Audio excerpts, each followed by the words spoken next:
let's see what Scarlett has in store as the game boots up. Yep, we shall now be having our first player spawning up in the top left-hand corner here as our blue Terran. He's apparently named Beryl in this game, but don't be fooled, he is Marine KingPrime. And down in the bottom right, it is everyone's favorite Canadian superstar Zerg. From Team Acer, it is Scarlett, going for a 9 Overlord, almost getting my heart rate going with a potential 9 pool, but goodness no, Scarlett is not going to be doing her Startail life impersonation. No, no, no. Spreading the creep to our hearts. No, no, okay, I'll stop that. Anyway, so for now. James Carroll. God damn. Oh, so smooth. I must admit, I have a soft spot for Scarlett. It was weird because at BWC, I was like, wow, yeah, because we'd like talk on Skype. I was like, yeah, we're going to meet each other. That's pretty cool or whatever. And then like, we were just like both, I was just both shy because I'm just a shy person in general. She's a shy person in general. We were just like both shy. We just didn't really talk much. It was kind of weird, but it's all right. Next time we see each other, we'll be more comfortable and it'll be okay. But James Carroll, shyness is a problem I have never had. Really? Oh, okay. I Being overly excited about things is a problem that I consistently have. In fact, my roommates always tease me that I like everything. I am like I have a goldfish level memory combined with a puppy level excitement. Like whenever my roommate makes potato leek soup, I'm like, Kyla, oh my god, this soup is so good. Please don't eat all of it. I have to have this soup. And she's like, Sean, I'm making 4 gallons. There's going to be extra soup. I'm like, don't eat it all. It's actually amazing. I put a Cholula in it. Nice, nice. Well, thank you. Thank you, Sean. Your confidence is astounding. No, I jest.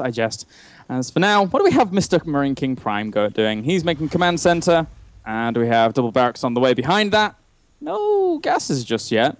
I'm anticipating some gases very soon. It's normally what he ends up doing. But the 2 barracks, as opposed to just 1 barracks, is really, really nice, just to forego any kind of craziness early on. Yeah, it certainly lets you abate any early circling pressure, but I think more importantly, on a map that is small distance from expo to expo, and more importantly, narrow. There's not a lot of distance left and right to cover. Marines can control the space almost as effectively as Hellions can. So you can almost use the Marines as a replacement Hellions, and players like doing that a little more because Marines are used in the late game army, in the 2-2 timing push, whereas Hellions are not. Yeah. Can be scary. And actually, you know, when coming back to what you were saying about that 7 to 13 minute mark, I saw a really, really kind of relatively new school of thought from a Zerg recently. It was Snoot going up against a Terran during our Intel Extreme Masters qualifiers. And it was basically him saying, I'm going to take a third really, really quickly. And I don't really care how many drones you're going to kill, because I'm just going to make ridiculous amount of drones. And even though he lost like 20 or 30 early on, he was still 20 ahead because he was just constantly producing waves of 10, 11, 12 in quick succession. It was insane to watch. And I mean, one of the, continuing along that, we're seeing players start to get not 1 but 2 macro hatches on 3 bases just to have enough Zergling production to hold off that mid-game push. Per usual, we're seeing Scarlett do the Zerg standard, which is to get the gases between 5 and 5:30, and this will be followed up by an expand close to 6 minutes. And assuming that you are excellent at defending against pressure and defraying any early threats, then you can quite straightforwardly get 1-1 Zergling speed, layer, third, all fast. No. As for now, we will have extra command center on the way for Marine King. And Zergling's going to poke up here, and somebody rightly points out that, yes, Snoot did get owned in that series, but he had the potential to transition onwards. God. Oh, man. Oh, that's so good. You know what some players are doing? A strategy that doesn't let them advance against Terran players. But no, he had the potential to transition on, is what I want to say, and what is very, very right and accurate. So, but he's Lucifron, so I mean, what do you do? He's pretty good at those kind of things. Okay, that actually is a little makes a good little bit more sense. Acer Scarlett, as we see again, getting the 2 Evo chambers, the 3rd base, the speed, and soon enough the layer, all in very rapid succession. And meanwhile, Marine King is not shy with his plans. He is already starting the 1-1 upgrade, and it's time to do a little bit of what I call maths. A level 1 is 160 seconds for the upgrade. Level 2 attack is 190 seconds. That's 350 seconds total, or in other words, just shy of 6 minutes.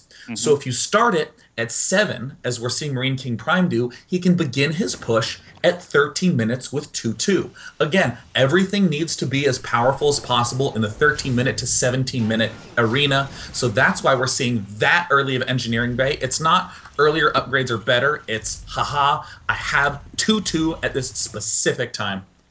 And I would also like to do some maths on my side of things for our Zergy player, Sean, in the form of how many creep tumors do we have active right now? 1, 2, 3, 4, 5, 6, 7, 8. Yeah, and actually this is already at the 8.5-minute mark, getting a little bit crazy because this is...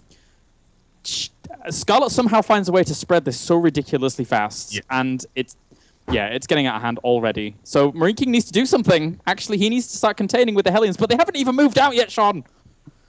And you know what's so fantastic about this creep spread from Scarlett's point of view is that even with this limited number of units, 6 Zerglings and 5 Queens, Scarlett can very comfortably defend against these kinds of pushes because all the Queens can easily maneuver to any location as fast as they need to, and any units that come out are going to be significantly more powerful. Yeah. And I think also there's a slight disclaimer on the creep spread here that we're having, is that a map like Ohana is a fantastic map to spread creep on, like just ridiculously good, because there's no open high ground, low ground annoyances in the middle of the map. So this is one of the aspects that adds and attributes to this amazing, amazing creep spread that we're seeing here from Scarlett. This is really, really quite exceptional. 1-1. Already finishing up, 2-2, getting started. The question in my eyes is Marine King Prime going to have enough units to coincide with this 2-2? He has so few things. I'm under the impression that he just kind of sees all this creep with the Hellions and a little bit flabbergasted. I don't really... Because he can't move onto the creep with the Hellions. They just haven't actually breached any third locations. There's been 1 worker killed, and that was by Scarlett, guys. So... the Hellions really haven't paid for themselves just yet. Gosh, look, I mean, you're already seeing Scarlett really power up hard with that gas timing, already getting the geysers at the 3rd and 4th before they're even done. 7 infestors coming out, 2-2, Baneling speed, pathogen glands, all the things lining up right now. And in terms of that unit count, we're seeing 20 Marines out right now for MKP. He's going to be able to, in a moment, produce 9 at a time, but I don't actually know if that's going to get him as many Marines as when Bomber ends up doing this style of play. And in terms of what we're actually seeing in this game, Day9, is it this creep spread? Does it allows Scarlett to take this 4th just relatively uncontested? Is that accurate in saying? I mean, I don't see Marine King being able to put any pressure on that right now. You know, my internet blipped for a second, and I know you asked me a question, but I have no idea what that question was. That's fine. Don't worry about it. I was just talking about the creep spread allowing.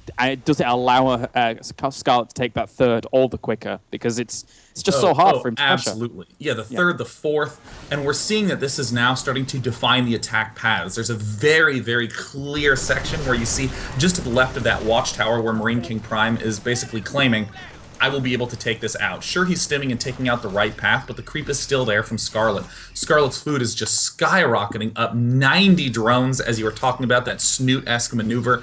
And now Scarlett's going straight for the Broodlords. This is dangerous as hell. Extremely dangerous. But given the fact that the creep spread is this good, I think that Scarlett should be reasonably okay.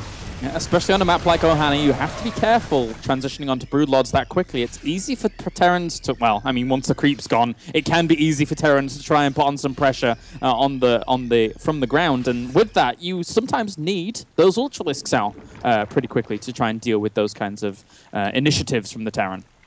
Now, this is something that's a little disappointing about this build that we see out of Marine King Prime. Even though he got up the mega fast upgrades, he has only 33 Marines. Bomber, at this point in time, is maxed with 75 Marines and 2-2. So, I mean, you're already seeing that part of the optimization of this timing attack is not just getting the upgrades super fast, it's about getting units to go along with those upgrades super fast as well. And we're seeing Scarlett has already spread the creep well up into the 4th base. Marine King is even scared to move out, and all the delay tactics for Scarlett are working out just perfectly. Perfect. Yeah, it's not about killing Marine King here at all. Scarlett's avoiding engagements, guys. She's not going to take too much here. Maybe if she can catch a few Marines at the front, then that's great. She'll land some fungals and then kill those off. But behind this, she's getting 3-3. She's getting adrenal glands. She's getting those corruptors out to prepare for those broodlords. And if you can find a way right now in which the Terran can put on some pressure without having to clear up all of this creep and walk somehow through a minefield of fungals, then maybe Marine King can shut down these broodlords, but not right now. And look at this. Marine King tries to send over a couple of Marines to pick off these queens, but no dice. The creep spread too good. Zerglings can easily swap back and forth. 5th base down now for Scarlett. We're seeing 8 broodlords in production, and that is some scary fast broodlords. 1530. I mean, Marine KingPrime is very nearly dead in the water. He has an increasingly closing window. And look at this. This is another thing I talked about before. Marine King always, without scouting out anything. You've got to remember, all Marine King's seen right now is his opponent's main command center and his opponent's, well, natural and main base, basically. He hasn't seen any tech. So he mixes in Marauders to try and deal with all of this, but it just doesn't work here because Broodlords are out, and that's really hard for him to sort out. I mean, this is honestly a huge shock to a Terran player to be moving out right now and then to go, oh, there's Broodlords. And we sort of see that response back home as 3 starports go down. 3-3 will be done for Marine King in a little bit, but I mean, it's not quite as nice as you'd like. And if you look at the Scarlett vision cam, Scarlett sees absolutely everything. Here's the push that Marine King was poised to do all game long, but the creep spread from Scarlett is getting even close into Marine King's main. And as I said before, I'm pretty sure that Marine King here is not just making these 3 starports for Vikings. He's going to go for the Ravens, like I was talking about before. Yeah. It's I've sort of predicted everything Marine King's going to do, but it's because I've seen a lot of his games on Ohana, and he does not deviate from this strategy, guys, against Zerg. He just does not. And with the Sensor Tower, he's going to be able to keep a good eye on his opponents if Scarlett's going to push his 4th, but it's all going to be about Scarlett pushing down that left-hand side for now. There's that orbital command that's floating at the left side, now under duress from Corruptor. Oh, wow. But Marine King is still forcing things back a little bit. Yeah, and interestingly enough, actually, Marine King is going for... Oh, never mind. Zerglings are going to flood in here. Marine King's going to take the engagement. Fungals across the entire Terran army. Oh, my God. Storming in, infested Terrans, fungal growths. Supply for Scarlett barely drops below 200. Marine KingPrime just gets smoked with his 3-3 upgrades. Oh, this is so gross to watch. I mean, Scarlett retained a lot of her infestors as well. And actually, you know, Marine King is actually deviating. He's just going exclusively 8 Vikings at a time to try and deal with this. He's actually not going for the Ravens. He realizes he can't get that without actually taking a lot of damage in the process. So he has to get all of those Vikings out now, along with this bio support, to try and deal with this. But Scarlett is barreling down on this 4th, and if she wants to, I think she could kill it. Gosh, I mean... Marine KingPrime has been able to put on literally 0 pressure all game long. Yeah. You know, some due to Scarlett, but largely due to his own selection of builds. And we're seeing that, you know, maybe if your opponent is a little bit slower or overreacts to what you're doing, you might be able to be in a good spot as Marine KingPrime, but Scarlett is just not going to let that fly. Just says, all right, sweet, you're not attacking me. All right, I'm going to take 5 bases and get 15-minute Broodlords, if that's cool with you. And now we're seeing the army add on 15 Banelings. 2 Spires are up right now with Flyer Attack and Flyer Strike getting upgraded. I mean, this is incredible. I mean, Sean, when going into a TVZ, how often do you see a Terran that has killed no workers against a Zerg? It's 0 workers to 11 workers killed for Scarlett.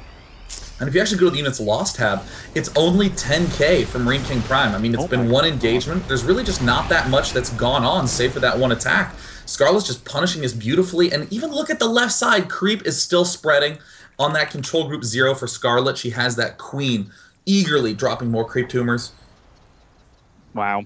Just taking a lot of precautions here, making sure that every single avenue will be covered. Even getting that creep going, once again, as you pointed out, just allows for extra defensive situations if your army is not able to vanquish them. Has to be very careful. Lands a fungal on actually some of these Vikings here. Another fungal on a ton of those Vikings. They're very clumped up. All these chain fungals come down. So many corruptors. If those Vikings die off, those Broodlords are going to have full reign, but it doesn't matter. The Broodlords and the Banelings clean up everything on the ground. Holy cow. I mean... Well, there you go. Good game. Oh Scarlett decimates Marine KingPrime in game number 1.